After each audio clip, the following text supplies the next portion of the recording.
Good afternoon, everyone, and welcome to the Housing Tax Credit Update, What's the Buzz? We really think this is going to be a great session talking about what's new in the low-income housing tax credit world.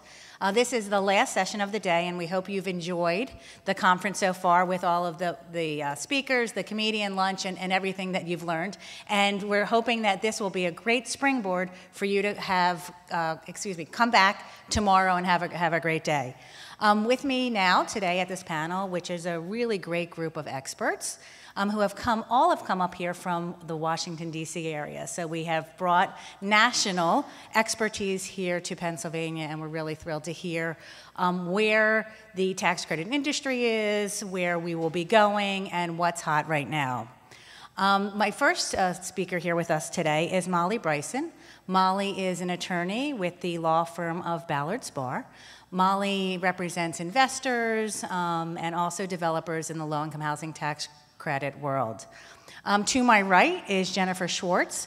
Jennifer is the Director of Tax and Housing Advocacy for the National Council of State Housing Agencies. Many of you may have heard of them. The name is NCSHA is their acronym, and they are the trade organization that represents many of the housing finance agencies throughout the country. And to her right is Scott Hoekman. Scott is President and CEO of Enterprise Housing Credit Investments. Enterprise is a syndicator and investor in low-income housing tax credits and has a very large presence in Pennsylvania. So we're thrilled to have the three of them here to share with you what's the buzz in the low-income housing tax credit world. The first topic that we're going to cover today is what has happened since tax reform. It seems like maybe just yesterday or 18 months ago or 3 years ago, at the end of 2017, when tax reform impacted the low-income housing tax credit world. So my first question, I'm going to throw it over to you, Scott. Can you please just give us a little bit of update where we are now that we've come through the last 18 months with respect to tax credit reform, tax reform, and what impact it has had on the tax credit world? You have multiple offers for your deals, and there are a lot of interested investors. Tax reform did have an effect. I looked at our average price paid per credit between 2016, before tax reform, and 2018. 2017 was a weird year, right, because the tax reform was happening, and people were worried, and investors were all over the place. So I looked at 16 and 18. I looked at some of the other top syndicators, what their average price paid was. I looked at Novogradac and Cohen-Resnick, and they all were basically in the same place, 12 cents. That was the drop, and that was pretty close to what we predicted, because we said that each percentage point reduction in the federal corporate tax rate would result in about a penny per credit. And so it was a 14%, it was actually a 40%, but on a percentage points basis, it was from 35 to 21, and so that's 14 points lower, and 12 cents is about what it was. So we've made that adjustment. Everybody who's doing deals, putting projects together, has kind of priced in that reduction. But within that, though, I think that pricing to the deal has generally kind of been very robust and pushed up. Of course, as it always has. Depends on where your project is. Whether a particular investor has a CRA need, so pricing really varies quite a bit from the high 80s generally in some of the non-CRA markets, all the way up to over $1 in where else, New York City and places like that. There is a range, but overall, we're not quite where we were before the tax reform, but I think people are getting deals done, and there's lots of capital available to do so. So the answer is deals that are in the pipeline right now and are getting ready to close will get done, right? If you've signed up your deal with Enterprise, it will get done. There you go. Thank you. I'd like to throw it over to Molly, because while Scott's talking about where the investment is, I do think, and where we're seeing is it's just some things happening, whether they're in documents or some priorities with regard to what the deal structure might look like Molly, can you share with us a little bit about what you're seeing on that side of the transaction? Sure, and I would echo what Holly said. I tend to think that it's been about 3 years since December 2017 when we had tax reform. I mean, that really is what it feels like. And I would say that not only has the sort of pricing maybe stabilized a bit now, but there were a lot of countervailing forces. I think the great thing about the tax reform is that, for good news or bad news, the market had already dropped after the election, and so tax reform in some scenarios didn't end up being as bad as we thought, but in other scenarios, the underwriting certainly hadn't accounted for that change in equity, and so people really looked for how do you supplement that differential. And I think having that extra, benefit of more credits in March of 2018 and the income averaging coming out then also sort of helped buoy the market a bit. And as we, of course, we'll talk about it, but we're still trying to figure that out. But it just seems to me that there's been so much flux, and I think we're also grateful that bonds didn't go away and that we're still, I think, in shell shock as to how all of this has evolved in such a quick fashion. I think in terms of deal terms, and I should have said in the beginning, spend most of my time on the side of the developer or the nonprofit sponsor in terms of negotiating these transactions. And I think there's a lot of focus on being solid. Nobody really likes any more than perhaps they ever did those sort of deals that perhaps are on the edge, and that's where I think sponsors have continued to look for ways to shore up the deals, and I think syndicators and investors have become that much more savvy, and in terms of really drilling down into what could happen, not just on day one, but what does that year 15 exit look like, and how are we going to account for it. So I've seen the negotiation become that much more technical, to be honest, and some of the things that we never negotiated before, such as the tax matters partner provisions in documents for those tax geeks out there, that now that there's a new regime in place, the partnership representative provisions, I spent a ton of time working on those, and I actually hate them more than I hate the tax credit adjuster provisions for their density. So it's interesting how the deals have really sort of evolved in terms of papering them in that way. Okay. So more to come on that, and I think where we're seeing it is it's the transactions are getting closed, and I think where the issues are is where things are tight. So I think we see that as well, and hopefully work through those challenges. We talked a little bit about the state of where the market is today and what's available. One of the things, and it doesn't really fit in this context, but I think it's something to bring up because it was in the past, and where we are is. And the last time we had this session, the agency and other state agencies had been responded to a GAO audit, and it seems like that also was a long time ago, but maybe not as long. And what the GAO was looking at was really the complexity of the program, the status of the program, how well we were doing, how well we were meeting our mission. Were the QAPs being followed? What was the cost? The cost of developments, and really where was the syndicator community? And I think we've come out of it with a positive aspect, and I'd like to actually ask Jennifer to share a little bit about that at this point in time. Yeah, so I think, what's interesting is that over the last couple of years, we've really weathered a lot. We went from the frontline piece that I think many people watched that was, I think, unfairly critical of the housing credit program, to tax reform, kind of right out of the fire into the pot, or pot fire. And then we had GAO right afterwards, and there was a lot of concern moving into that the GAO report would have some negative findings about cost of housing credit properties, and really, actually, I think that in many ways we actually came out of it pretty well. Yes, costs are high, but I don't think that I think what it showed was that housing credit agencies are doing an awful lot to contain those costs, to do whatever that they can to control costs where they have the ability to do so.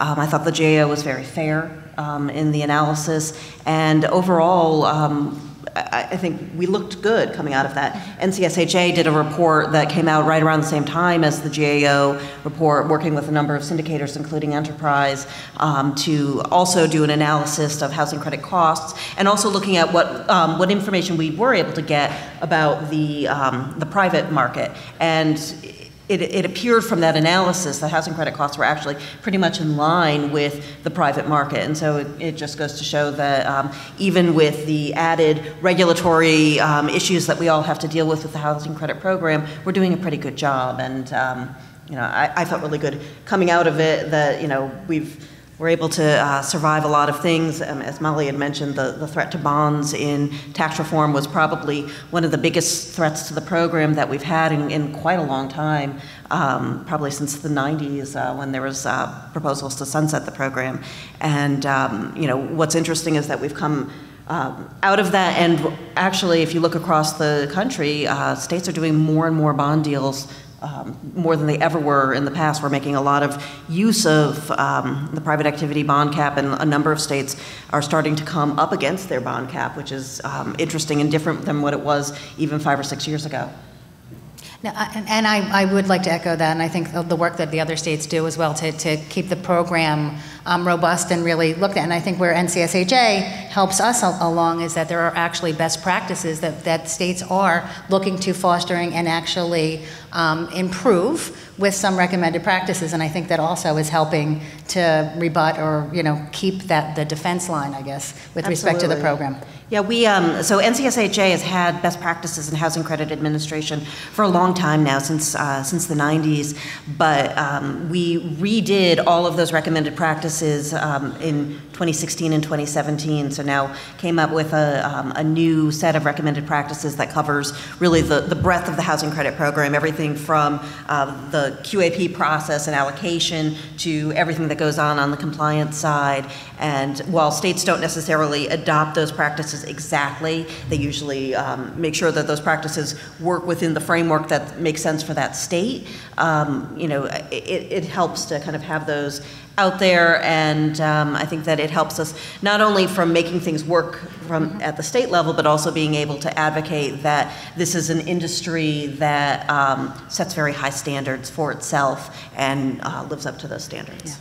No, and I think that's something that we do, and I think one of our partners, and we don't see all the time, is when we go through the QAP process, a lot of the things that we try to do is also uniformly work with the other states and follow the best practices. And of course, they're going to be, modified a little bit because each market is different and costs are different and processes because each state housing finance agency is structured differently. So that also has something to do with it, but I do think that it's important to follow. So with that, I would like to move into, I think, what's really exciting and timely. So when I called up Jennifer a couple months ago and said, would you come up and speak here in Harrisburg? She said, absolutely. And the next thing she said is, timing might be really good because something might be introduced into the next session with regard to the tax credit improvement legislation. So if you want to just take that away, we also have a PowerPoint. So if we could just pull up the PowerPoint.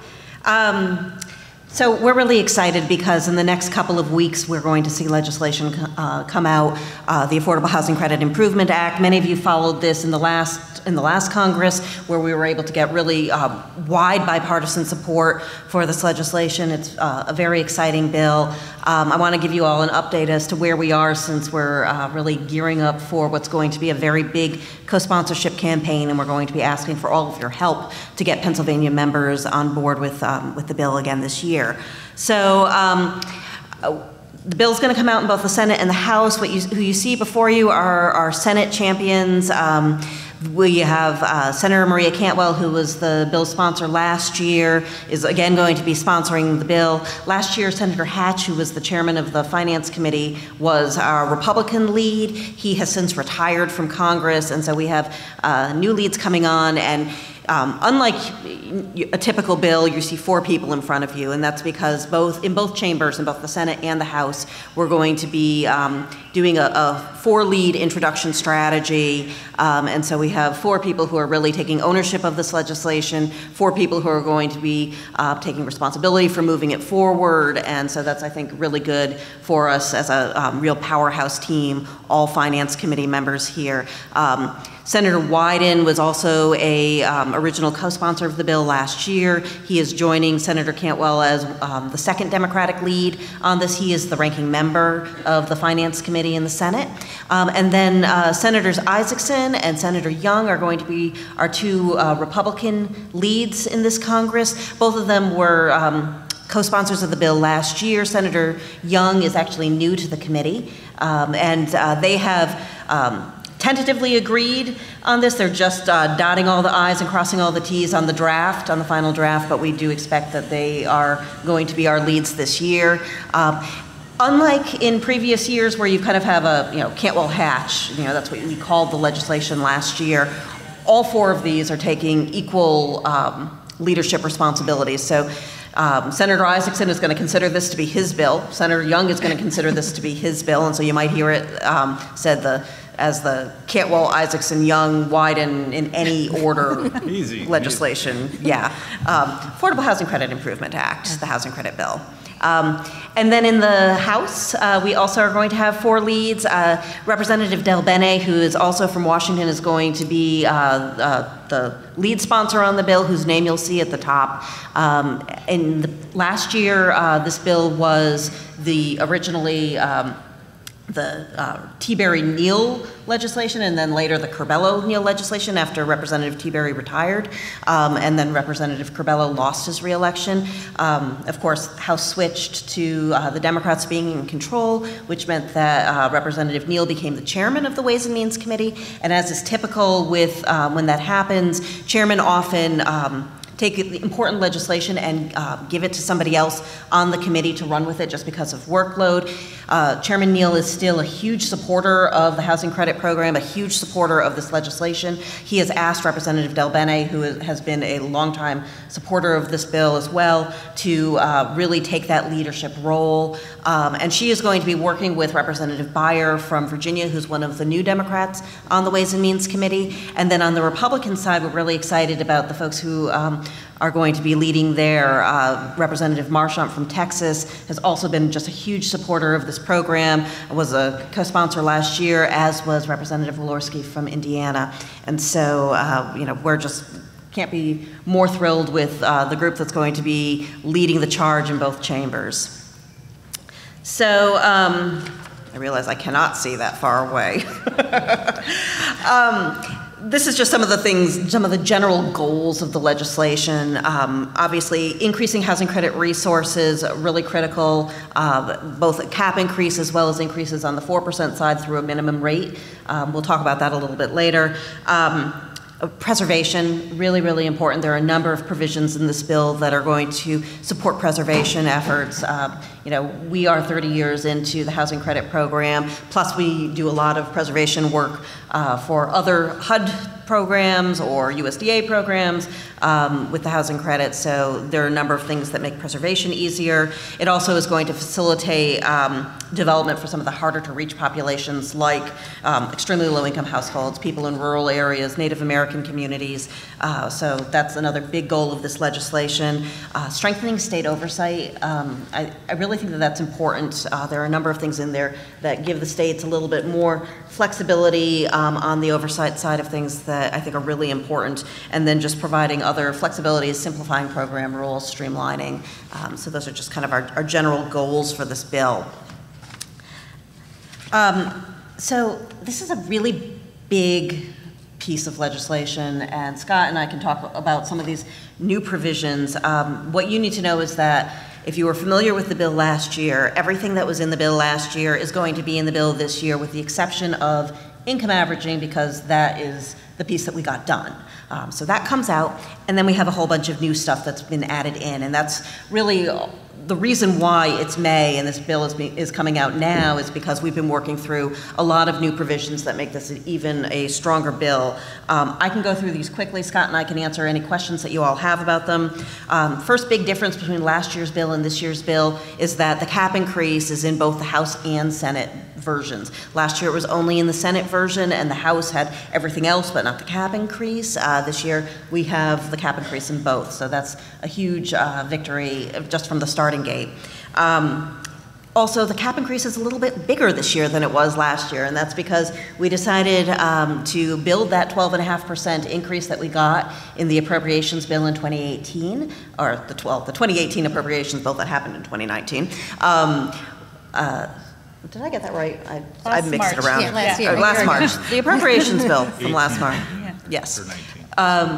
So that's built into baseline, and then we're building 50% on top of that. So it's a bigger cap increase than last year.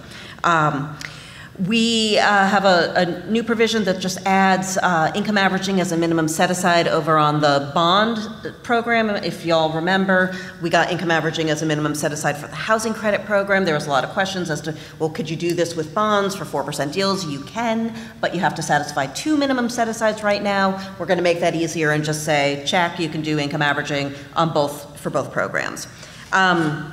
There are a number of things in here that better align the low-income housing tax credit with the Violence Against Women Act to make that easier and ensure that, for example, households, if you have domestic violence in a household and one household member gets evicted and one remains, that you don't have to re-certify that person as if they were a new tenant. So that makes things a lot easier. It also is going to align the housing bond public use requirements with the housing credit public use requirements. Some of you may have seen that actually a couple months, last month actually. It was only a month. It was only a couple weeks ago. It was a couple weeks ago. IRS came out with some guidance that clarified that veterans are. If you're in a 4% deal, you can still do an exemption from the public use requirements for veterans. This will codify that over on the statutory side, but also just clarify that the bond program is going to follow the housing credit program for general public use purposes. Then a few additional things. Oh, did that not? I don't think this went. Could you just advance to slide 1, please? Can I do it? Oh, sorry. I didn't know I was responsible. Maybe I just, it's Can you on. see the tab? It was working before. I'm just going to keep going. Clarifying the right of first refusal for nonprofit sponsors. Sometimes those partnership agreements aren't exactly clear as to how that works. What? We want to The make partnership agreement isn't clear on that stuff? Yeah, sometimes they're not quite as clear as we'd like. And just clarifying that that the right of first refusal applies to the partnership interest, not just the property, that the assets should transfer with the property unless otherwise put forward in the partnership agreements. Simplifying the related party rule, I'll let Scott talk about that for anyone who has questions. Adding a selection criteria for cost reasonableness that states are going to have to think about as they're choosing properties. Providing a basis boost for properties in rural areas, and allowing states to maximize private activity bonds through changes to multifamily bond recycling, which will be more and more important as more states start to hit their bond cap. Basically what this will allow states to do is use the proceeds from recycled multifamily bonds to fund their single-family programs, which will allow them to use more of their new bond cap for multifamily, which will then generate more 4% credits. So good stuff. And I think that's...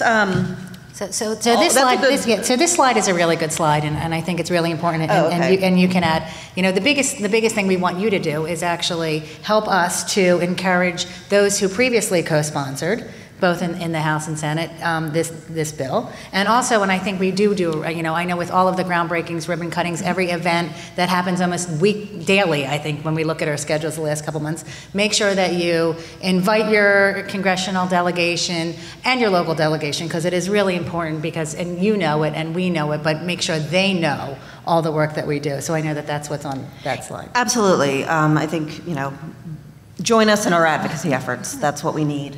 And you've got a number of members who were signed on last year. Please go back to them. They should be the, kind of the low-hanging fruit, and then go on to everybody else as well. Okay. And Scott, do you have anything else to add? I know that Jennifer covered a lot, but I know that your efforts and enterprise efforts as co-chairing this has been really vital to making it to where it is right now. Well, So the bill, as Jennifer said, is about to drop, which will be very exciting, and it's going to be a shoe leather co-sponsorship drive, just like it was last time.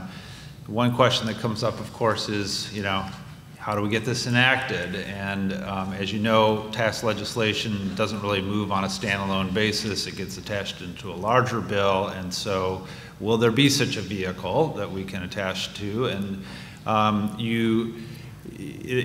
and some people might say, well, I don't really think there's a tax vehicle coming, so what's the point of working on this? And we are always on the lookout for an opportunity. Infrastructure is a possibility. There are other things that may be coming. If you wait until there's a vehicle to go try to get co-sponsors, you're too late. Things move quickly at that point. Some provisions may get pulled out. That's what happened in the omnibus spending bill when income averaging and the 12.5% increase happened.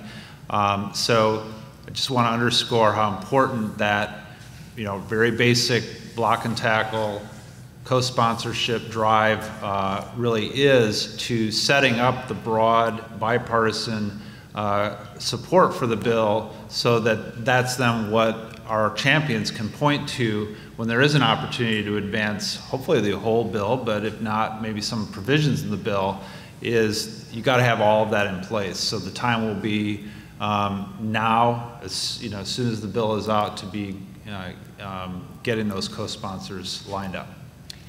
I couldn't agree more, and I think that nobody was expecting that we would get the victory that we got as part of the appropriations bill last year, getting income averaging, getting that credit increase, and that was because of all of the work that went in for years in advance, building our support. We rose to the top. There was a trade that was made for a correction to the tax reform legislation, and there were a lot of different tax provisions that were vying to be that trade. And because of the work that we had done, the slow and steady wins the race, building on that support, and because of the great work that our sponsors really did to advance it, we were the one that was chosen. That was huge, and we need to be positioned to be in that place again to take advantage of any opportunity that comes our way, whether that's infrastructure, whether that's additional trades for other tax changes. I think that we need to be in that spot. And the advocacy message really for those, especially new members who are not so familiar, right, is this program is great, right, and is really the biggest production program of affordable housing, and has made so much good impacts. And these series of improvements would do just that, make the program work better, but at the same time, it's already pretty darn good. And I think that message needs to be emphasized, particularly in the education awareness front for those new members. I think new members, new staff, and I just want to be clear. The things that I went over, those are just the changes. The bill still has everything like the minimum 4% rate and other pieces that you're already familiar with. So lots, obviously, to look for, lots of advocacy that needs to happen, lots of information needs to be shared, and again, you are our mouthpieces. You're the ones who have been here, been supportive, worked with all of the organizations to continue to expand, and I really do like the term improvement. It really does have a good feel instead of not instead of, but the way that is.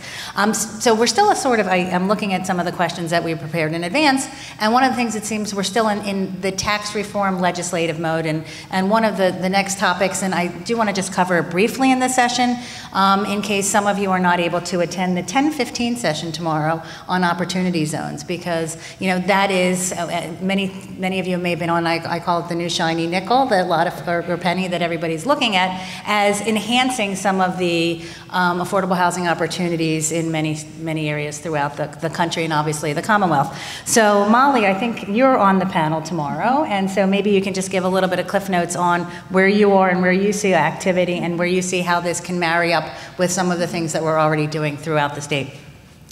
So this is definitely a teaser. And if you'd like, I can talk about this for the next 8 hours, but I'm sure no one here would like that. So I will condense that to just 2 minutes, Holly. And for those of you who are not so familiar, the Qualified Opportunity Zone program, it is not a tax credit, but it is a tax incentive, a federal tax incentive, and it is encouraging private investment, and it is a deferral and potential elimination of capital gains that an investor might have, that if within a very short time frame they become an investor in a qualified opportunity fund, and that fund then turns around in another relatively short time frame and invests it in a qualified opportunity zone business. So far so good, right? Then they hold it for a certain period of time, either 5, 7, or ultimately 10 years. This is definitely patient capital, right? Then there's a tax benefit.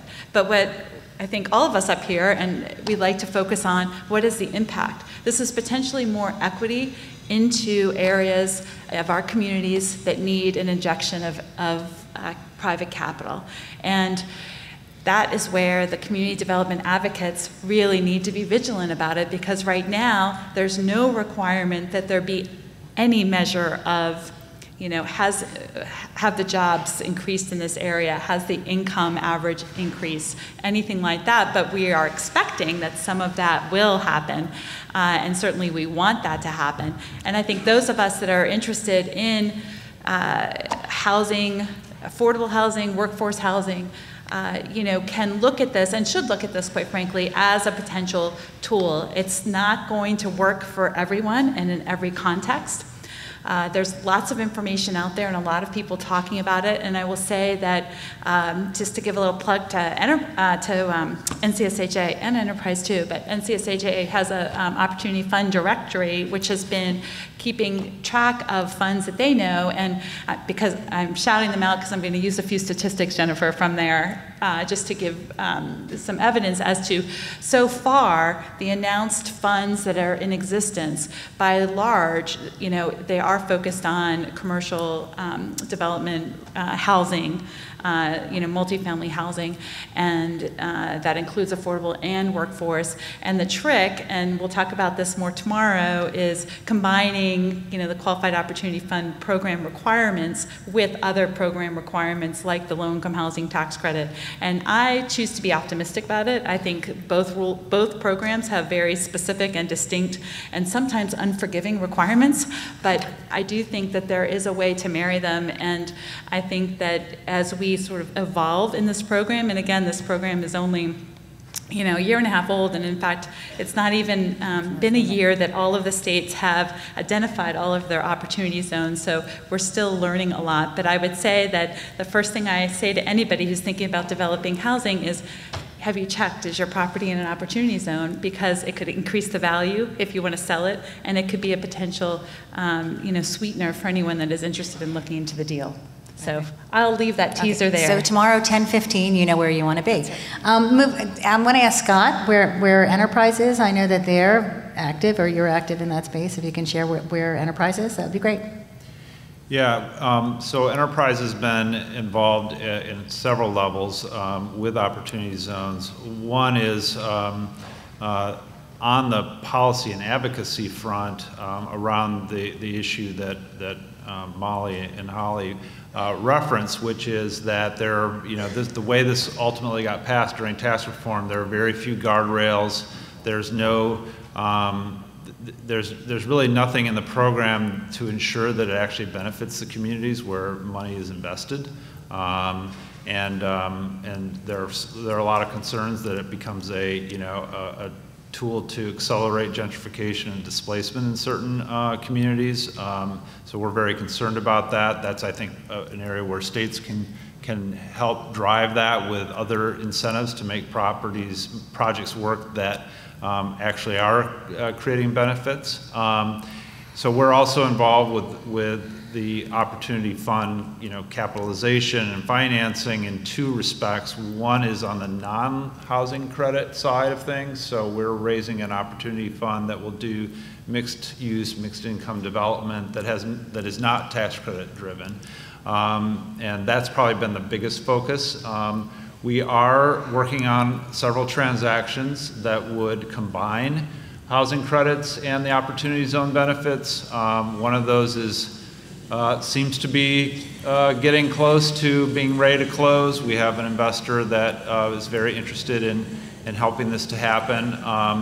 I think there are a lot of technical issues. The IRS came out, Treasury and IRS came out with some proposed rules and guidance a couple weeks ago. The attorneys are busy trying to, like the scholars trying to figure out exactly what this means, how it would work. Does this make it easier to pair up housing credits with opportunity zone benefits, or does it make it much worse and it'll never work anymore?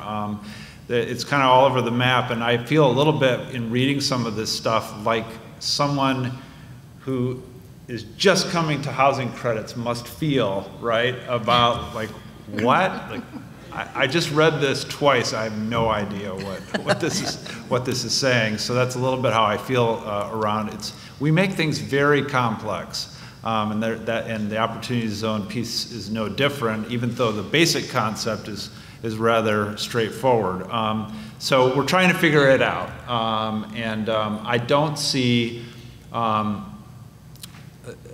the opportunity zone benefit having a huge impact on the housing credit development space, because banks, who make up 85% of the capital in housing credits, generally don't have a lot of capital gains to invest.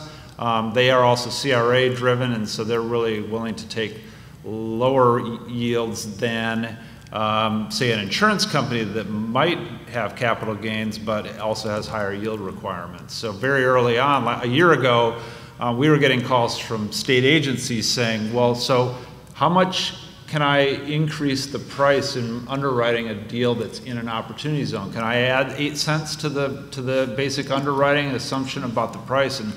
And the answer was no, don't do that yet. We don't know if that's really going to be, how much that's really going to affect the pricing. And I would still say that that's true.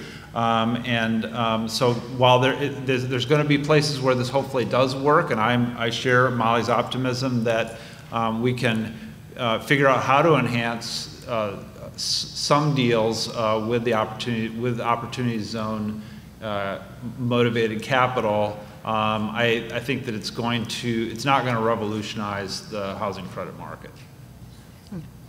So moving into, I think, one of the next topics, and you said maybe once or twice trying to figure it out. I think that's maybe one of the next topics we'll talk about, which is income averaging. So Jennifer gave us a little head start on the topic. With budget reconciliation came the advent of income averaging, which for many years had been on the table and discussed, and thought this would be great because it would really expand lots of possibilities in the affordability and the structures of development. So let's go replay a year, I guess over a year ago.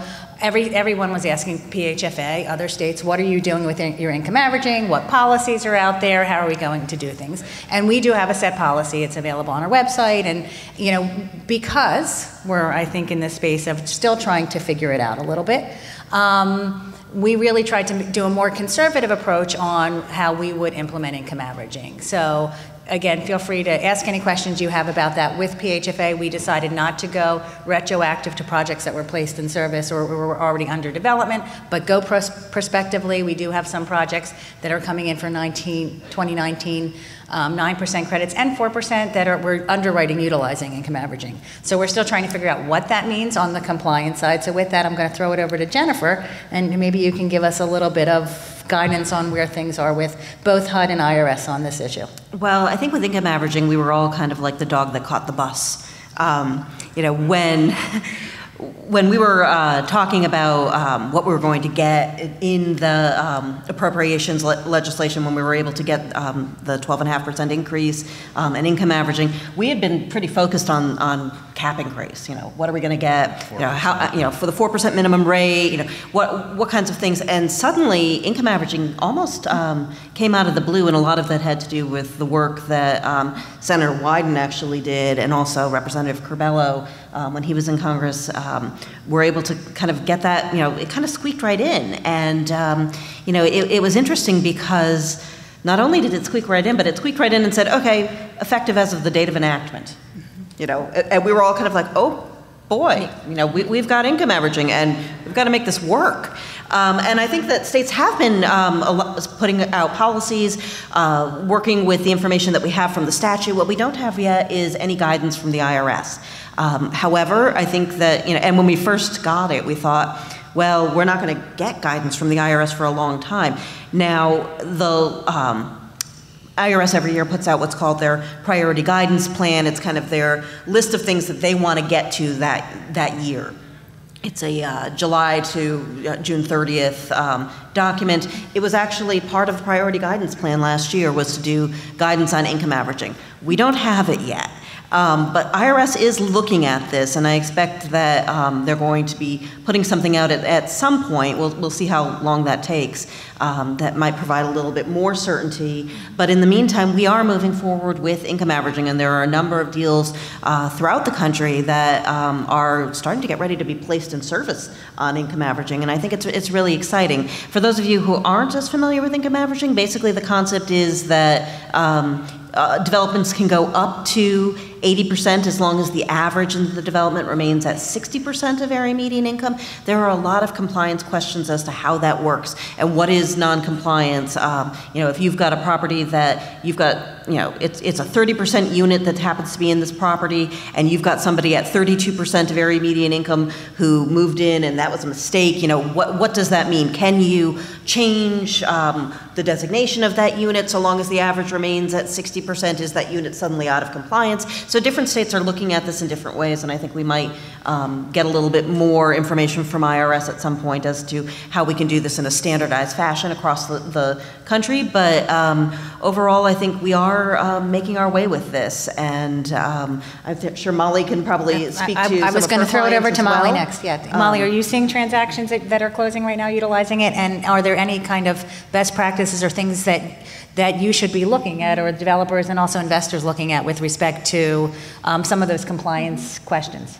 Well, much like the Qualified Opportunity Zone program, I think, which is evolving, this too is evolving. And I will say that is there anyone from the IRS in the audience? Okay, then I will say that their priority guidance plans are great. There are certain topics that are on that plan continually for a long time. So I would just say, let's not wait for the guidance. Obviously, we welcome guidance, and dear IRS, please provide in a taxpayer-friendly way. But that said, certainly we need to do what we can to fulfill, the spirit of it, because from my perspective, this is a huge benefit to those, acquisition rehab deals, those, even scattered sites, or those, long time deals that now we're preserving, but they may have over-income tenants now. And so in order to maximize our ability to get low-income housing tax credits, it's great to reach the 60 to 80% AMI group and not have to count them as, over income and not tax credit eligible. So I like to sort of focus on that the end result is really positive. I will say that my experience in negotiating some investor requirements, Scott, it's really challenging because of the ambiguity in how these rules will work and how they will, compliance will be viewed. In my experience, I have found investor requirements even more so than perhaps what might be in the statute or what we might suspect, and so they're requiring developers to even do more. And Scott will share his, sort of secret recipe for his success on that. But I think it's going to be evolving. So what we do today will probably not be what we might do, in the future. But I always say, to the extent that we can make this program work, and we were all excited to get it. So you're right. Like, now that we have it, how do we work through in a practical way? I think that's still happening, but like a lot of things, I think the way that the state agencies react, as well as the way that the investor market reacts, really sort of pushes people into a certain behavior. Okay, thank you. And so with that, Scott, I'm going to ask you, where are some of those I'll go to do not pass go kind of things of where you are in the space with regard to income averaging or policies right now? Yeah, so we are closing deals with income averaging. The first one we did was in Minnesota. I think it was the first income averaging deal to close in Minnesota. It was a 112 unit preservation deal. This was a property that was Section 8 subsidized, but had never been a housing credit property before. So there were a number of residents, because the Section 8 program allows people up to 80% of income to qualify, because that is the federal definition of low income. There were quite a few residents in this property that were, had incomes between 60 and 80. And so, for those doing those sorts of deals, you would know that, in the past, you either had to not take credits for those over income units, or had to, relocate folks and convince them, give them a package that would place them elsewhere, so that then you could turn that into a tax credit unit. So this really fosters the preservation of a property like this and maximizes the housing credit proceeds. Doesn't displace existing residents, which is, I think, a big benefit of it, because the property of Section 8 qualified. Going deeper into the targeting wasn't an issue. This was a property that hadn't been a tax credit property, but it had home money, and so there was a requirement there around, I think it was 99 units had to be 50% or less, so we had to make sure that all worked. And it was a bond deal, and so, as Jennifer mentioned, those bond deals still need to be either 40/60 or 20/50. So we got through we sort of threaded the needle on all those different requirements. I think for us, the key is to set a cushion to the 60% average. That you're not setting that mix so that you're right smack at 60, because the question is what results in non-compliance, and there are different interpretations of that. But I think there's a fairly broad consensus that if you set a cushion to say like 57% average, then you have some units that you could have mistakenly rented to somebody at 32% of AMI instead of 30, and even if you couldn't reassign that unit or whatever, you would still be below the average, and that seems to be kind of a safe way to do this. We'll see. Hopefully, any guidance that comes out won't throw a wrench in that. But that's really the approach we're taking, which is we want to see a cushion. I think that's really smart. A lot of states are trying to make this as flexible as possible, allowing units to float, those sorts of things. One thing on income averaging that I would note is there's been some confusion as to what is a violation of the minimum set aside, so the cliff, and there have been some people who've said, oh, you're violating the minimum set aside if you go above 60. That's not the case. 40% of your units need to be low-income units, and the question is not necessarily, that all. If you go, as long as you have at least 40% of your units that are, there's questions about what this means, that either averaging 60 or just are low-income units, you have not violated the minimum set aside. It doesn't mean that if you have 100% of your units are low-income units and you have non-compliance on a single unit, you're not going to violate the minimum set aside. And I think that that's really important, because there's been some confusion that, if the entire 100% went up to 61% of area median income, that's a violation of the minimum set aside. That's not the case. Thank you for that clarification. I think that makes maybe everybody sighing a little bit of relief as we start with this endeavor. As I said earlier, I think one of the things that we were looking to, similar to what Minnesota is with preservation deal Section 8, we thought that was really important so that there would be no displacement of tenants, and we have that in our policy. And we have some. So again, look at our website. We are allowing projects that are in right now to take advantage of income averaging. I think we are looking, like everyone else, of just where is that number that everybody should hone in on, obviously, in structuring their deals, and obviously more to follow. Another topic, and I think just for a few minutes, I'd also like Jennifer to weigh in on this, because we were talking about compliance, is that there is new regulations or draft They're not draft, they're final. They're final regulations, thank you. That's why Jennifer's here. Final regulations out there with respect to new compliance monitoring regulations. And it's something that just came out 2 months ago. Am I correct in that? Yeah, it's been. Yeah, it was very end of February. Yeah, end of February. And really changed things up, and I think caught some of us to surprise with respect to how we monitor deals. And so, again, there's been protocols out for a number of years since really early on in the program of what states do to do physical inspections, what protocols to use for physical inspections, and also do tenant files. And this really will change things up a little bit. So Jennifer, if you can just give us a cliff notes on that and really some of the issues, that would be great. Yeah, just quickly, you'll probably start hearing from compliance folks that you work with about this at some point very soon if you haven't already. At the end of February, IRS came out with final regulations that amended the housing credit compliance rules, and it was a really, really drastic change from where we had been before, something that none of us were really expecting, as Holly said. It used to be that you had to monitor 20% of the units, and that means both the physical inspection as well as the low-income certification, tenant file reviews. They changed that in 2016 to introduce this reference chart, basically, and it was the lesser of 20% of the units or what was in this reference chart. And so it'll say, for a 1 to 5 unit property, you have to monitor 5 units, all of that.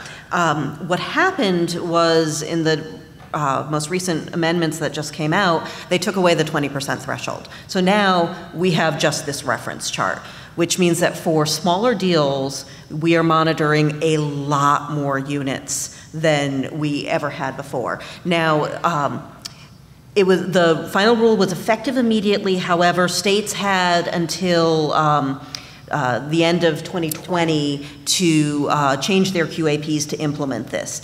And it's a lot more monitoring. I mean, we're talking, double, in some cases, triple the amount of units that you otherwise would be monitoring under the old rules. And that means that states, if IRS does not make any modifications, which NCSHA is asking them to work with us to set new rules for this, but if they don't do this, you are going to see increases in compliance monitoring fees. There's no question. It's going to be a huge problem for a lot of states where especially if you set your compliance monitoring fees on the front end and then don't charge an annual fee, we're going to have to be increasing the annual fees for new properties in order to help us offset the costs for existing properties. There are also changes to the advance notice that states give owner managers of a property before they come in. It used to be 30 days you could give. They've dropped that down to 15 days. That makes it very, very difficult for the state agency that has to get a lot of information before they even go into a property that they're looking at, and for owners to get states that information. And states cannot provide the owners with a list of the specific units until the day of, which is going to be very, very difficult, first of all, for tenants who don't know that their unit's going to be monitored until the day of, but also for owners who are going to have to be bringing all of their tenant files with them to these monitoring visits because they don't know which ones the states are going to pull. And so there are a number of things in this rule that we have a lot of real concerns about, and stay tuned. We're working with IRS on that. Right, and so you might see many notes from Lisa Case and her staff who do monitoring, both Lisa and Kathy Esworthy. I'm not sure if either one are in the room. Are they in the room? But we will be putting out some additional thing. We're taking a look at our portfolio and the number of units we currently monitor, what those time schedules like. And so again, I think that this is an important conversation because it will be clearly a burden for all of us to meet those requirements. So we're going to be. Again, it seems like another thing, which is still the unknowns. It seems like the reference here at this panel. We know what we know until we don't know what we don't know. And this is one thing, I've heard from some states that, happen to have a lot of urban, larger properties, and even those states are saying this is a 30% increase in the number of units we have to monitor. And then other states that are like, this is a 150% increase in the number of units we have to monitor. So it's really a massive change in the program. Thank you for that update, and I do think it was an important thing to share with the group. Next topic that I put on our agenda, I guess I'd like to call it, and both I think Scott and Jennifer mentioned, really the uptick in where we are in the bond world. I know in PHFA, we issued our RFP, we received a number of requests, and now we're actually going through the preliminary applications because we have a two-stage approach for tax-exempt volume cap. We have a significant uptick since last year, and each year it seems to be increasing by about another 5 projects. Right, Dave DeRay? You're in the room somewhere. You can attest to that? How's that tracking sheet looking? Okay, he says yes. He just works on that tracking sheet all the time when the applications are in and whatsoever. And one of the things we're seeing, and we had not done this before, I think this year, is we're seeing our first 9-4 transaction, which means, for those of you who don't know what this looks like, is a one project or building or community that is actually going to be financed with both the 9% tax credit and the 4% tax exempt. So we're actually working through our first one right now. So we have the 9% application. It came in last fall. We're looking at it for meeting the competitive round, and then with that, in the event that happens, that the 4 will come along with it. So again, this is our first experience with this type of transaction, and actually we're working on 2. I'd like to ask Molly, I guess again, best practices, some of the concerns in these transactions. I know some states actually have it in their QAP, that there's preferences and some other things. We're not there yet. But I'd like to just ask Molly to share her experience on 9-4 transactions and things to share with this group, again, because it's the first time in Pennsylvania we're really seeing it, what we should be looking for. Sure. So what I found so interesting is that some states decided to do the hybrid 9%, 4% deals, which is you're financing part of the project with your 9% competitive allocation, and you're financing the other part of the project with the 4% tax-exempt bonds. Never the twain shall meet, right, in theory. But that some states, in reaction to the lower corporate tax rate and the drop in equity pricing, look to that as a means to capitalize upon any extra eligible basis that was sort of left there and was not being used, so to speak, and so as a way to put more equity into deals. And obviously, state agencies only, provide as much that it takes to make the project financially feasible, but at the same time, there are some projects that really needed an extra boost in terms of closing that equity gap. And so, even though that this has been around for a number of years, I think there has been increasingly a lot more interest in this, and more states are starting to really look seriously about that. That said, there are a number of technical tax requirements that need to be addressed in these transactions, and the baseline idea is that the 4% tax-exempt bond proceeds can't taint the 9% credit allocation part of the project. So for me, and I'll love to hear sort of Scott's thoughts on this, but this is a complex structure, so it does take more working through, but the easiest, I think, is when you have one building you want to finance with tax-exempt bonds, you have another building in the project you want to finance with the 9% competitive credit allocation, and they're not sharing anything.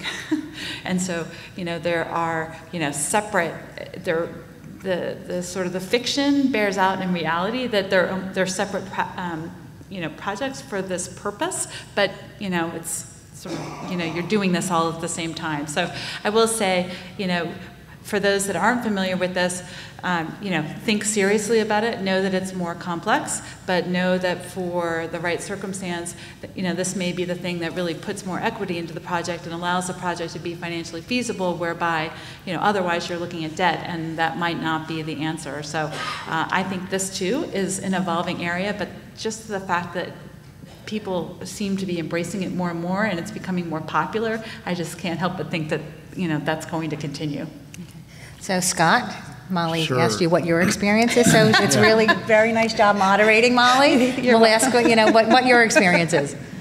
Yeah, so we've syndicated several 4-9 deals, and I think that what's important to recognize, in addition to as part of keeping the two separate, is that that these have to be two separate partnerships with two separate partnership agreements or two separate deals. What you want is the same partners in both deals, same contractor, same development team, but it's two deals. And why is that important? Because to make this work and to deal with the complexities that, that Molly alluded to, you want to do this on big deals, deals that have scale. I mention that because, as Holly alluded, some of the states have put incentives to do this, and in one state in particular, we started seeing some deals come. There are these 9-4 deals, and the 4% deal has like, I don't know, 100,000 a year in credits, right? No one's going to do that. No investor is going to do that deal. You don't want to do it. That deal's too small. It's not going to, as a standalone deal, as its own deal, going to attract investment. An example of one of the projects we've done was a 9-4 deal in Arlington, Virginia. The partner it was a partnership with the Arlington Partnership for Affordable Housing, APA. 174 units, about equally split between the 9 and the 4.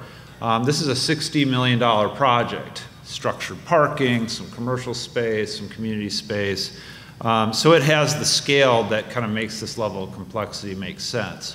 2 different buildings, all the structured parking, commercial, community space costs went into the 9% side so that you avoid the tainting. And the issue there is that if you blend these too much, and we've seen some structures which make us uncomfortable with people just trying to like mix the deal together and call it two separate deals, is that if it was determined on audit that the whole deal was basically a 4% deal, you wouldn't be eligible for the 9% credits. You would below the 50% test. It would be a complete meltdown. So this really has to be structured and then operated very carefully to make that work. And so, as I already mentioned, I'll say it again, this is really for the larger deals for this to make sense. The other thing I would mention too, and Molly, I would just disagree a little bit. You said something that I've heard several times, which is you use the 4% deal to sort of soak up the rest of the basis not being used by the 9% deal. That's really a misnomer because it's two separate deals. So you can't just say, okay, well, here's the basis we're going to support with the 9% credits, and then we'll, sort of assign the rest of that basis to the 4.